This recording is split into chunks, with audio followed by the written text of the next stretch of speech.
জানাবো।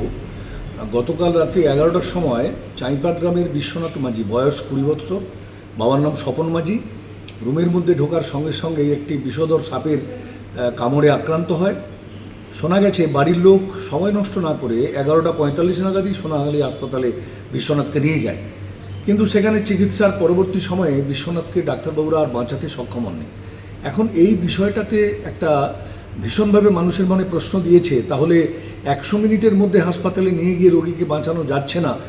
এই যে আমরা বলে বেড়াই বিভিন্ন জায়গায় যে 100 মিনিটটা হচ্ছে গোল্ডেন সময়, এই সময়টায় লোকজনকে হাসপাতালে দ্রুত সাপের কামড়ে লোকজনকে নিয়ে গেলে তিনি বাঁচবেন। ব্যাপারটা এখানে কতগুলো চিকিৎসা সংক্রান্ত বিষয় এবং পরিস্থিতি সংক্রান্ত বিষয় খুব গুরুত্বপূর্ণ। ধরুন, আমার ধারণা যে এটা হয় কোবরা বাইট, মানে রাত্রিতে গোখরো খরিসের কামড় হতে পারে, আর খুব খারাপ পরিস্থিতি যদি হয় হয়তো কেউটে, কিন্তু কালাচের কামড় নয় বলেই মনে হয়। তার কারণ এত দ্রুততার সঙ্গে কালাচের কামড়ের বিষ শরীরে ছড়িয়ে যায় না বা মানুষকে মেরে ফেলতে পারে না।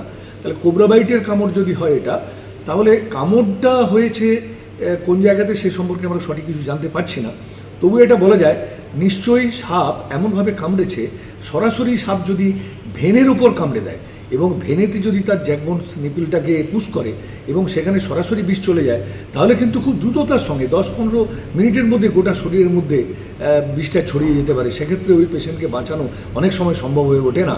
সেক্ষেত্রে ডাক্তারবাবুদের করার কিছু নেই।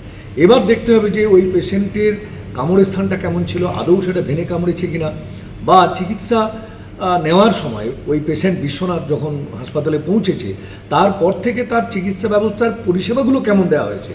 সেখানে যদি পরিষেবাটা খুব সুস্থ এবং সঠিক নিয়মে চলে, তারপরে যদি বিশ্বনাথ মারা যায়, তাহলে ভাবতে হবে যে সাপের বিষটা ওই দাঁতটা ভেনম একদম সরাসরি তার শিরার মধ্যে প্রবেশ করেছে এবং দ্রুততার সঙ্গে শরীরে ছড়িয়ে গেছে, ডাক্তারবাবুরা কিছু করতে পারেননি।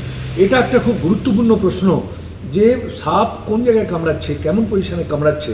অনেক সময় আমাদের ওপরের ত্বকটাকে ছড়ে দেয় সাপ, ভেতরে যে লাল অংশের ভেতর দিয়ে বিষ ঢোকে ভেতরে, তারপরে পেশির মধ্যে অনেক সময় বিষ দেয়। কিন্তু ভেনে সরাসরি যদি সাপ কামড়ে দেয়, সেই ধরনের পেশেন্টকে বাঁচানোটা খুব চাপ হয়ে যায়। আমি তবুও বলবো যে আপনারা নিজেদের রুমের মধ্যে যখন ঘুমোতে যাচ্ছেন, নিশ্চয়ই টর্চটা জ্বালা দরকার ছিল, বা সেখানে একটা আলো জ্বালিয়ে ঘরের মধ্যে প্রবেশ করলে কিন্তু এই দুর্ঘটনা ঘটতো না। আমরা অনুরোধ করছি ভীষণভাবে যে আপনারা সবাই বর্ষাকালে সাবধানে থাকুন, আপনারা ভীষণভাবে সাবধানে থাকুন। এই সাবধানতা অবলম্বন না করলে সাপের কামড় থেকে আমাদের মুক্তি নেই।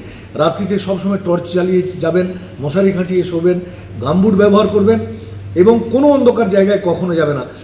বোধহয় বিশ্বনাথ অন্ধকারের মধ্যেই ঘরে প্রবেশ করেছিল, সেই জন্যই এই 20 বছরের তরতাজা যুবক বিশ্বনাথকে আমাদের হারাতে হলো। সবাই সাবধানে থাকুন, সবাই ভালো থাকুন। নমস্কার।